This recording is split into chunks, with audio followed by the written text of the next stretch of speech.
السلام علیکم، میں ہوں آپ کی ہوسٹ زرتشا گل، اور ہم پیش کرنے جا رہے ہیں سائمہ بختیار کے ناول مخنث کا پارٹ 2۔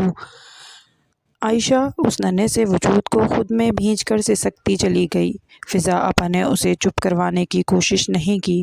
بہت دیر بعد وہ خود ہی تھک ہار کر چپ ہو گئی، یا شاید آنسو بھی کم پڑ گئے تھے۔ آپا، کمزور سی آواز میں اس نے فضا کو پکارا۔ آپا، عامر کہاں ہے؟ ابھی تک نہیں آئے میرے پاس؟ خالی خالی نظروں سے آپا کو دیکھتے ایک آس سے پوچھا۔ وہ اور اس کی ماں کب کے جا چکے؟ عامر کی نام نہاد مردانگی کو ضرب لگی ہے۔ پتہ نہیں یہ کیسے مرد ہیں جو اپنی اولاد کو اپنانے کا حوصلہ نہیں رکھتے۔ فضا آپا کے لہجے میں دکھ ہی دکھ تھا۔ عائشہ کا فون بج رہا تھا۔ فضا نے فون اٹھا کر اس کی طرف بڑھایا۔ عامر کالنگ کے الفاظ اسکرین پر روشن تھے۔ عائشہ نے جلدی سے کال ریسیو کی۔ عامر کہاں ہیں آپ؟ مجھے آپ کی ضرورت ہے، عائشہ تڑپ کر بولتی چلی گئی۔ بکواس بند کرو اپنی۔ اماں نے گلی محلے میں سب کو کہہ دیا ہے کہ تم نے مردہ بچہ جنم دیا ہے۔ عامر کے الفاظ ہتھوڑے کی طرح عائشہ کی سماعت کو لگے۔ اس بچے کو وہیں کہیں چھوڑ کر اپنی آپا کے ساتھ ان کے گھر چلے جانا، مہینے بھر بعد واپس آ جانا، سمجھ گئی نا؟ عامر نے دھونس جماتے لہجے میں اپنا فیصلہ اس کے سر پر تھوپ دیا۔ یہ کیا کہہ رہے ہیں آپ عامر؟ یہ ہمارا بچہ ہے، اسے ہم نے اپنی مرضی سے پیدا کیا ہے۔ آپ کیا چاہتے ہیں؟ اسے کتوں کی خوراک بننے کے لیے چھوڑ دوں کہیں بھی؟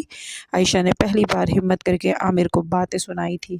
بہت زبان چل رہی ہے تمہاری۔ یقیناً فضا آپا کی پڑھائی ہوئی پٹیاں ہیں یہ۔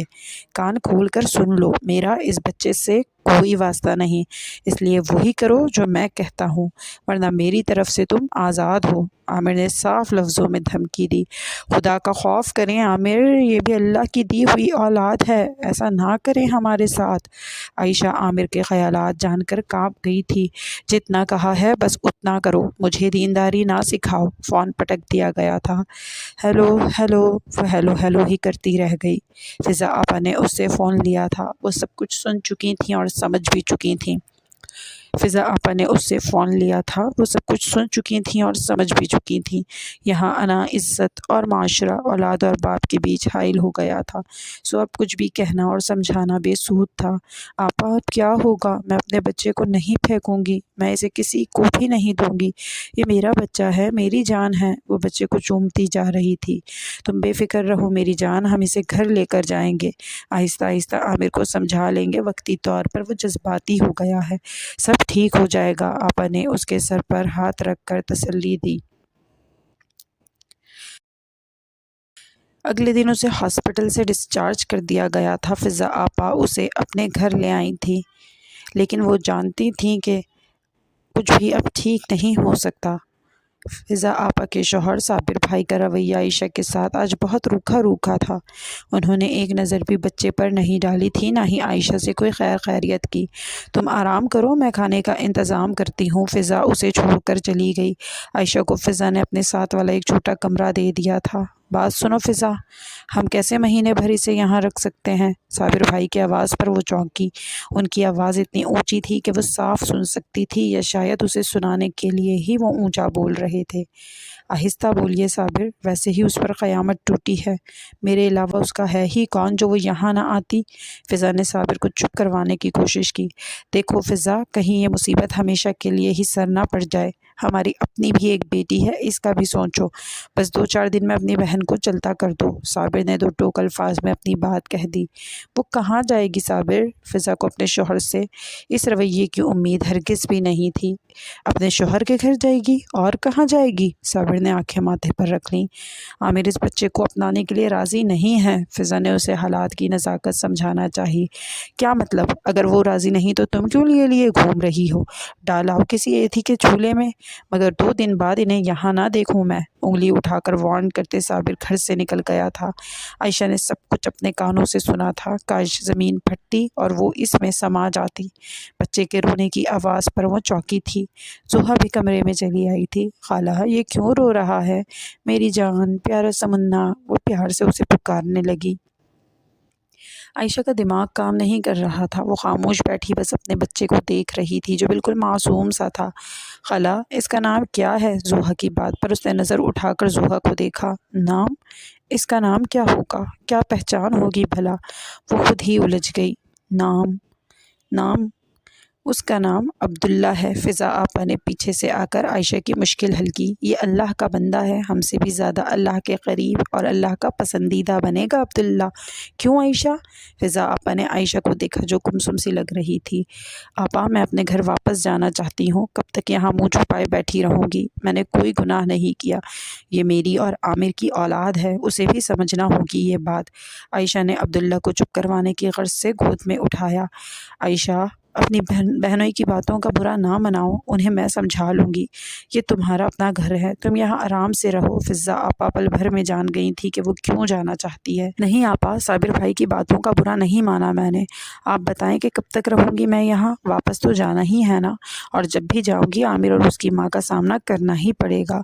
तो बेहतर है कि यहाँ रहकर सूली पर लटके रहने से अच्छा है मैं वहाँ जाकर हालात का मुकाबला करूँ। वो गहरा सांस भरकर बोली। आयशा, पहले तुम्हारी तबीयत समझ जाए, फिर हर महाज पर मैं तुम्हारे साथ लड़ूंगी। ये वादा है तुम्हारी आपा का। बस कुछ दिन सब्र करो आयशा। फ़िज़ा ने प्यार से उसे समझाया तो वो मान गई। माँ बाप के चले जाने के बाद एक फ़िज़ा आपा का ही तो सहारा था उसे। अम्मा, नाश्ता बना दो मेरा। आमिर ऑफिस जाने के लिए तैयार हो रहा था। नाश्ता बनाने का सुनकर अम्मा को आग लग गई। ये महारानी कब वापस आएगी तुम्हारी? मेरी बूढ़ी हड्डियों में इतनी ताकत नहीं रही कि इस उम्र में घर के काम करती फिरूं। वापस बुलवाओ उसे। अम्मा ने किचन में जाते हुए आमिर को साफ साफ कह दिया। करता हूँ फ़ोन उसे आज। वैसे भी जब तक आपा के साथ रहेगी कोई ना कोई नई पट्टी आपा उसे पढ़ाती ही रहेंगी। आमिर ने भी हामी भर ली। और सुन बेटा, अच्छे से समझा देना उसको कि सबको यही कहना है मुर्दा बच्चा पैदा हुआ था। मोहल्ले वालियाँ उसके आते ही अफसोस करने को आएंगी। और सुन, अगर ज़्यादा चूँ चरा करे ना तो सीधी तलाक की धमकी देना। बेरहमी से बोलती आमिर की अम्मा भूल चुकी थी कि वो खुद भी एक औरत है। ठीक है, समझा दूंगा। आमिर नाश्ता करके ऑफिस के लिए निकल गया। फ़िज़ा आपा, आज हम किसी अच्छे से डॉक्टर के पास चलें जो अब्दुल्ला के बारे में हमें सही से गाइड कर सके।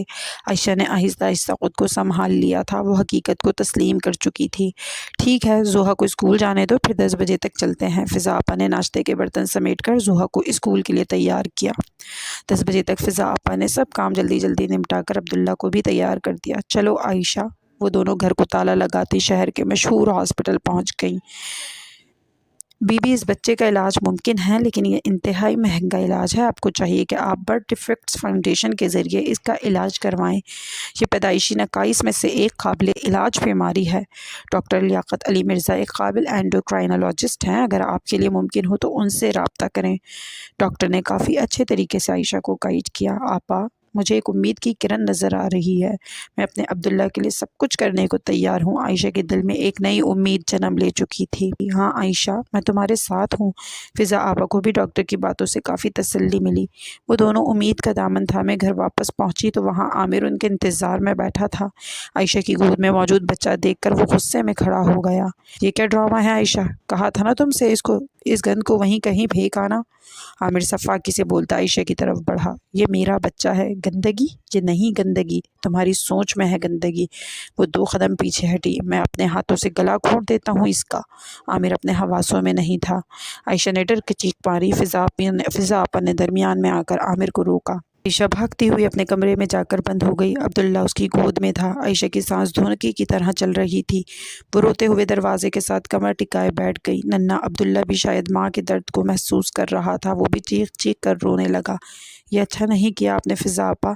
मैं जानता हूँ ये सब पट्टियाँ आपकी बढ़ाई हुई हैं जो आज इस बदज़ात की इतनी आवाज़ निकल रही है। आमिर ने खूनख्वार नज़रों से फ़िज़ा आपा को देखा और आयशा के कमरे के दरवाजे की तरफ बढ़ा। आयशा, दरवाज़ा धड़ाधड़ पीट डाला। आयशा, सुन रही हो ना तुम? दरवाजे की दूसरी तरफ से आयशा के रोने की आवाज़ आ रही थी। मैं तलाक देता हूँ तुम्हें। तलाक? आमिर ने लम्हों में आयशा की दुनिया पलट दी। मैं आमिर अकबर अपने होशो हवास में तुम्हें तलाक देता हूँ। उसने पीछे हटते हुए फिर तलाक दी। नहीं आमिर, खुदा के लिए ऐसा सितम ना करो। फ़िज़ा आपा ने उसे रोकना चाहा मगर वक्त रेत की मानिंद हाथ से फिसल गया। वो क़यामत ढा कर जा चुका था। आयशा अपनी जगह सकते में थी तो फ़िज़ा आपा भी सुन खड़ी रह गई थी। साबिर के दिए हुए 2 दिन आज शाम में ख़त्म होने वाले थे। आमिर का चैप्टर क्लोज़ हो गया था। अब बचे थे बस आयशा और अब्दुल्ला। खुद ही धुतकारा गया अपनी चौखट से। कुछ सोच कर सवाल करने चला था मैं। मिलते हैं अगली एपिसोड में एक नई दिल को छू लेने वाली कहानी के साथ। चैनल को लाइक कीजिएगा, सब्सक्राइब कीजिएगा।